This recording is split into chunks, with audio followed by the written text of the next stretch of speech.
My name is Eyal Weizman. I'm a professor of spatial and visual cultures at Goldsmith and the director of the Center for Research Architecture there.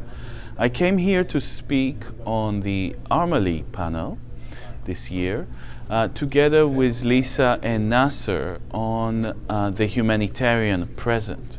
So this is a kind of critique of the way in which humanitarianism, and in particular international humanitarian law, is being used and abused by the state, which manipulates it in fact to increase and proliferate violence rather than contain it.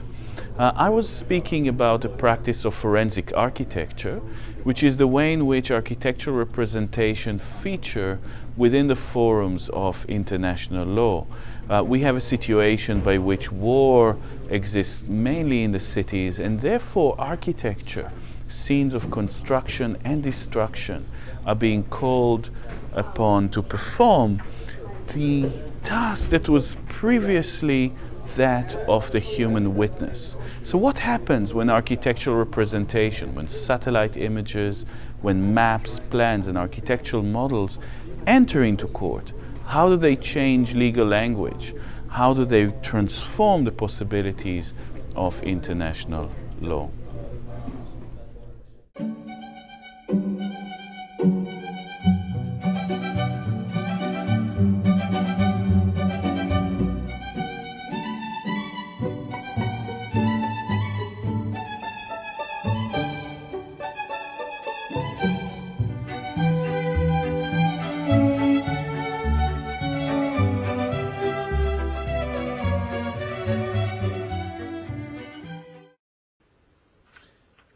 The pyramids of Gaza, so a forensic architect once told me, proliferate throughout the Strip, but are most commonly seen in the camps and neighborhoods that ring Gaza City and along the short border to Egypt.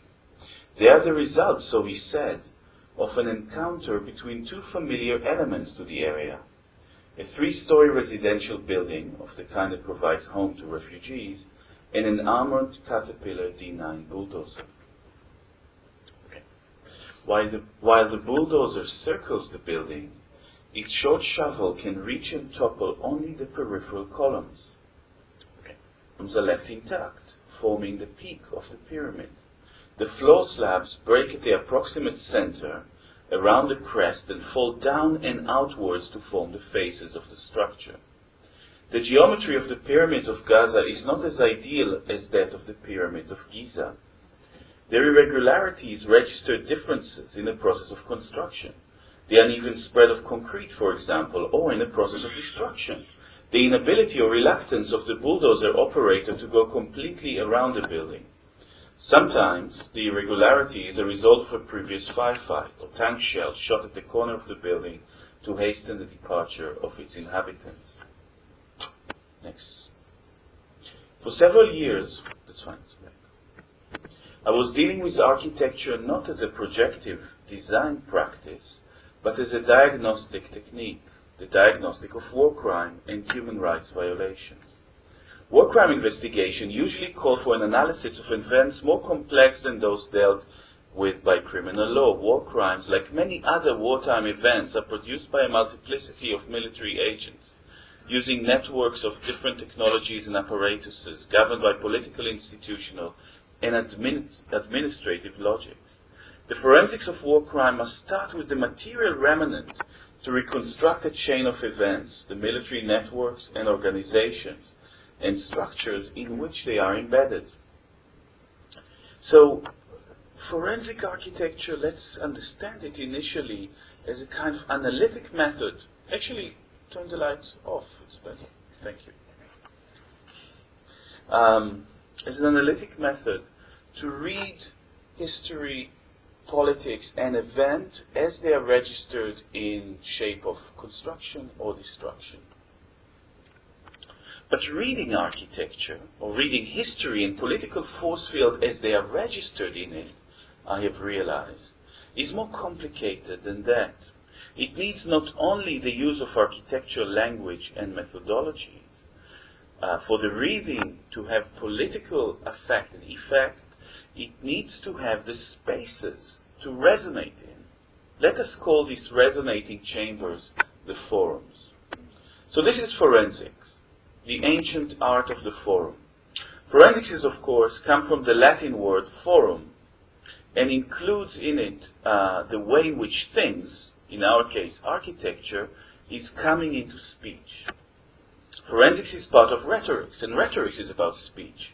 But it's not the speech of humans, or not only the speech of humans, but the strange and obscure speech of things.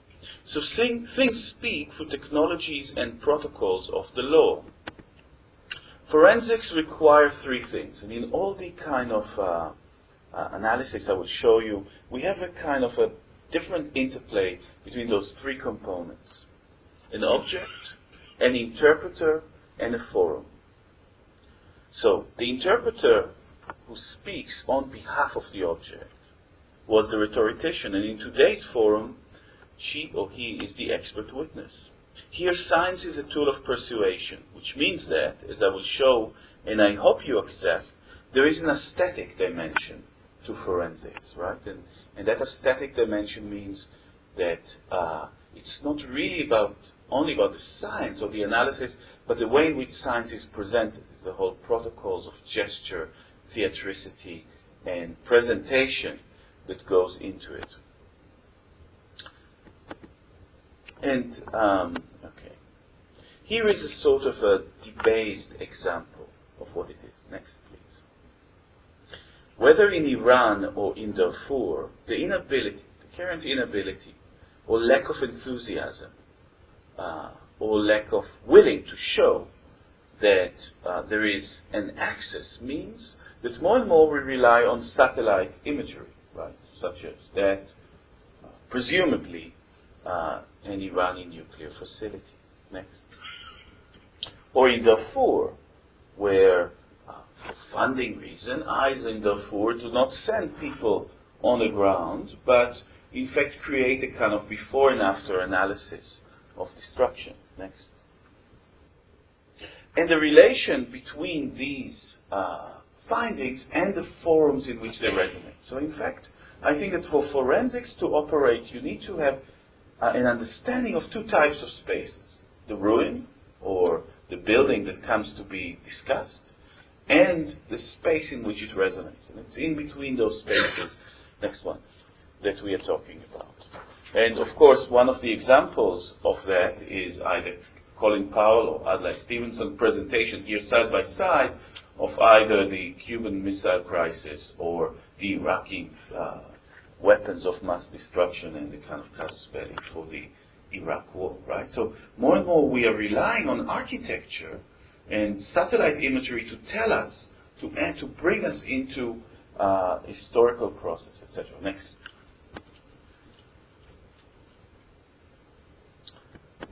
So again, forensic, to restate, is on the one hand the archaeology of the very recent past, right? Like the kind of archaeological reading of that place, presumably a rocket factory in Iran, and the practice that is engaged with inventing and constructing new forums, right? So forensic architecture is the making of the forums and the reading of the ruin.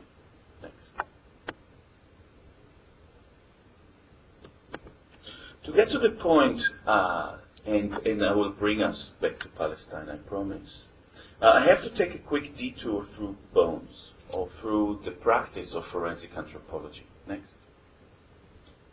Within the field of war crime investigation, a methodological shift has recently led to a certain blurring.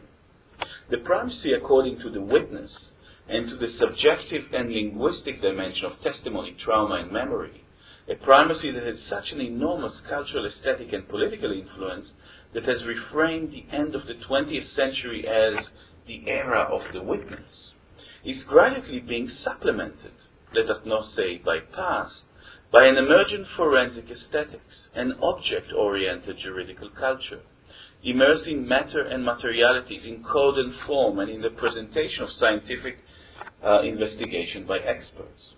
The trial of the Argentine junta, and this is obviously a slide from 1985 presentation in the trials of the Argentinian general.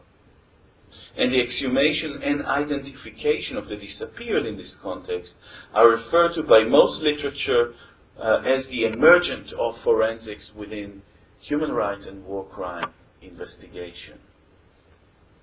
The person who trained a group of Argentinian anthropologists, Clyde Snow, is one of the great gravediggers of the 20th century. He's a Hamlet-like figure, rarely seen without a skull. He calls his work on identifying human remain osteobiography. Osteobiography? That is, of course, the biography of an object, or biography of bones. So osteobiography, by referring to biography, there is more than the moment of death that is here in discussion, the terminal moment where the object changes state, but the long process of life, a sequence of illnesses, incidents and accidents, migration and labor relation that are literally fossilized into the morphology and texture of bones. Right? So there's a kind of a methodology that emerges in the context of war crime where we start reading form and texture as entry point to historical processes and to war crime. Next one, please. This is, in fact, a model of a DTM, which is an aerial scan of an area suspected to have a mass grave in there, where the computer actually looks for minute differences in the topography to see where, in fact, there is irregularity in a sense that this topography would not simply be created by the way in which water and air moves on rock. Right?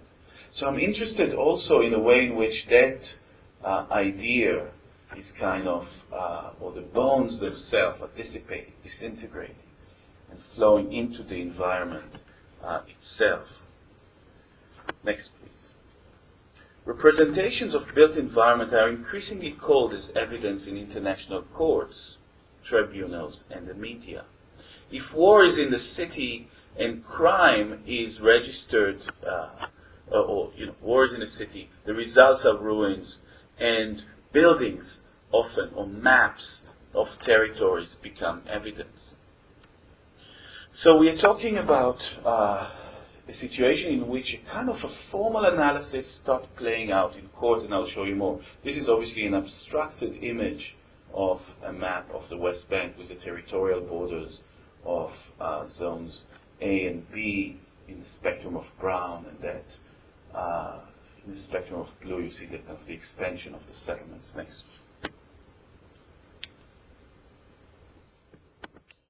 I think this image of Goldstone's press conference in Gaza is one of the most interesting demonstration of the forensic principle that I've discussed. Because the attack on Gaza, as you know, has led to about 20,000 buildings in the Strip either destroyed or damaged. And out of the 1,400 people that died, a majority of people died in buildings, with a large proportion of those people who died in their own homes. We have a situation where architecture is not simply the location of war, right, or the kind of the place where you find the body. It is architecture, bits of architecture flying at high speeds is what killed people, right? So architecture becomes the weapon in that situation. Here, you see a press conference in which a building is called to testify, because the building obviously cannot do that. A translator stands in front of it. So you have those three components: the object, the translator, and the forum in the kind of the multiplicity of microphones here before them. In fact, the Goldstone report indicate a certain, or that methodological shift that I discussed, which is a very important methodological shift in the context of war crime investigation and human rights. If you read the methodology section of it, there is indeed kind of an attempt to undertake interviews and to speak to a few dozens of people. But the assumption of that commission is that internationally and definitely in legal context, nobody would believe the testimony of people in Gaza, right?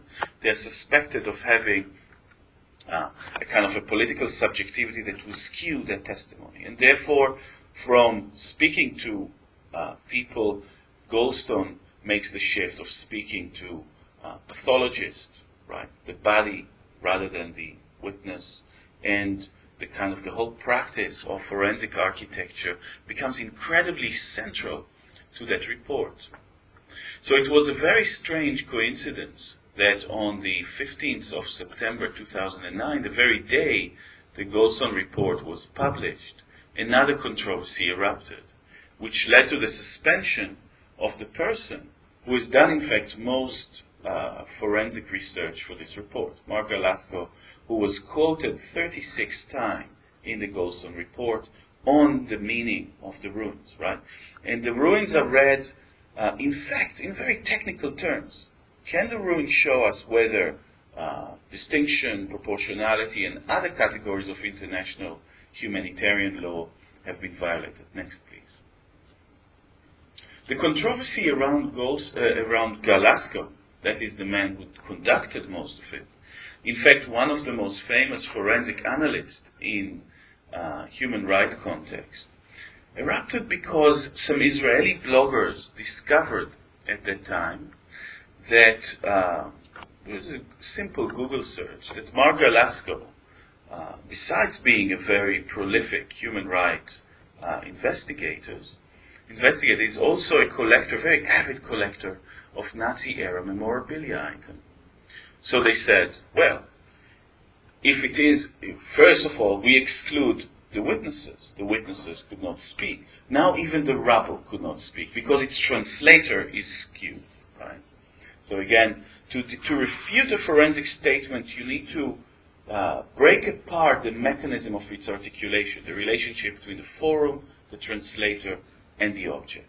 And that was the accusation on Galasco. In fact, at that moment, I decided to support him, but I said on one condition.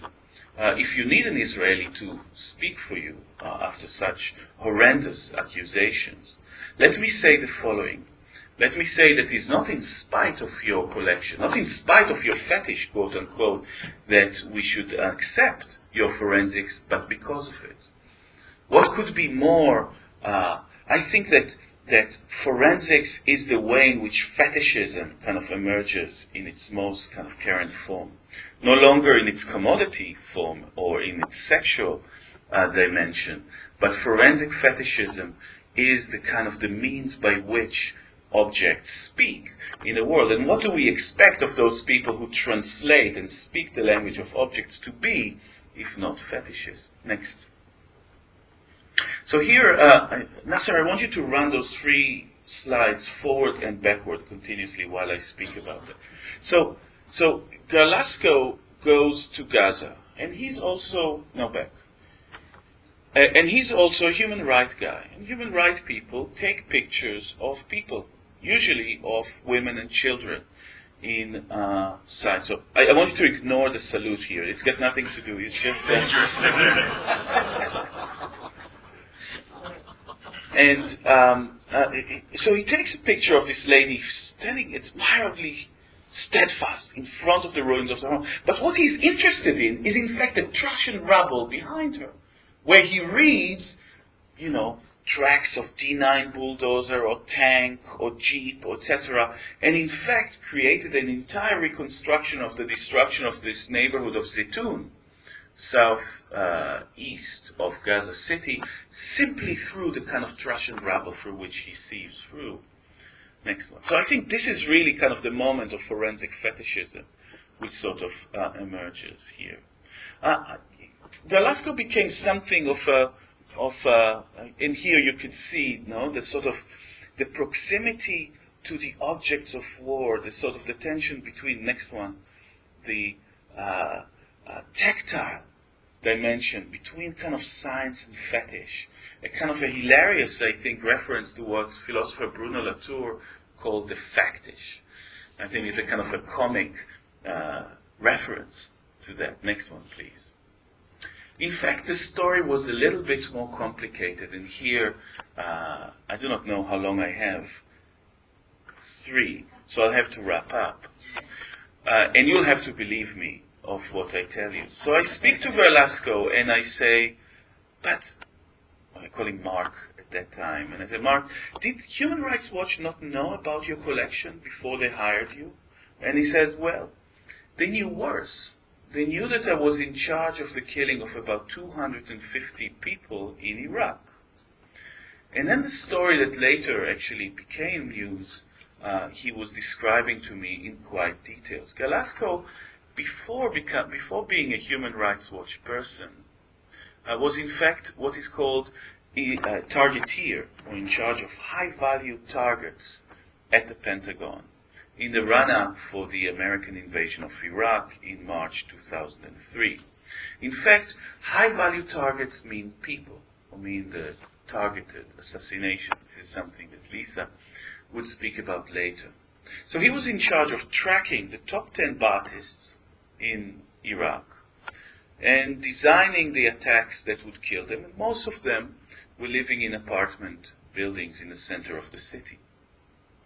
According to the Pentagon's proportionality analysis, proportionality is that kind of clause of international humanitarian law which opens an economy, kind of an economy of goods and bad things, that need to be measured. It's not about lines of prohibition. It's about calculating balances and thresholds.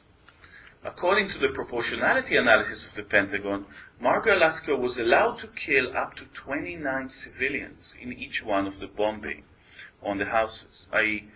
29 would be sacrificed, the 30th civilian would become unlawful killing. Right?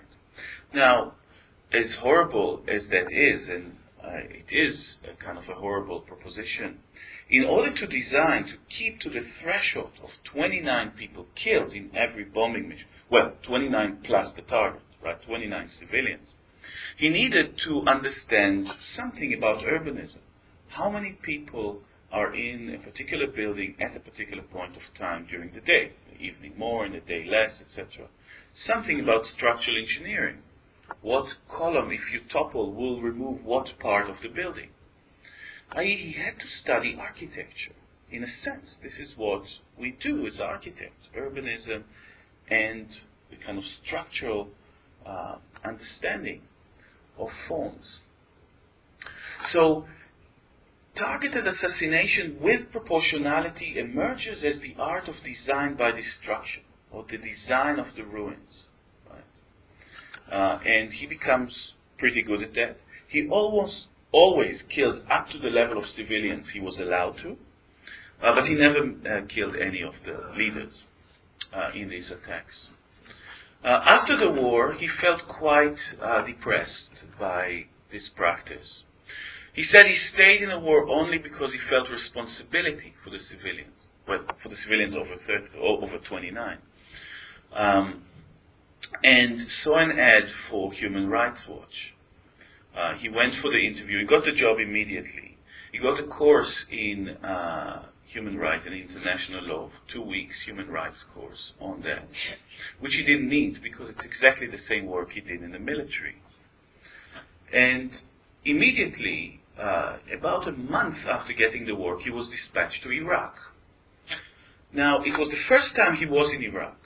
Previously, all these calculations are undertaken on screens and in the abstract. And bizarrely, he's asked to write a report, a human rights report on himself, on his work in the military, which he researched very thoroughly. He goes to the ruins that he's created. He knows exactly where to find them, because he's put a target list together. And he described the moment where he watches the ruin that he himself designed and created, right, as the moment where the methodology of killing becomes the task of forensic architecture, right? So forensic architecture and targeted assassination are simply backwards and forwards in time at that moment. So I think that although that story was the one that was not discussed in relation to Velasco, the Nazi story is much more revealing. Because rather than the genre of redemption story, that kind of Catholic fable of a saint who is only in direct relation and proportion to his sins, right? That kind of redemption movement.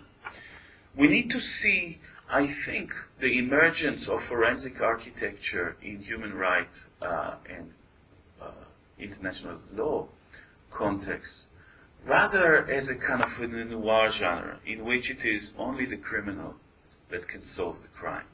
Thank you for listening.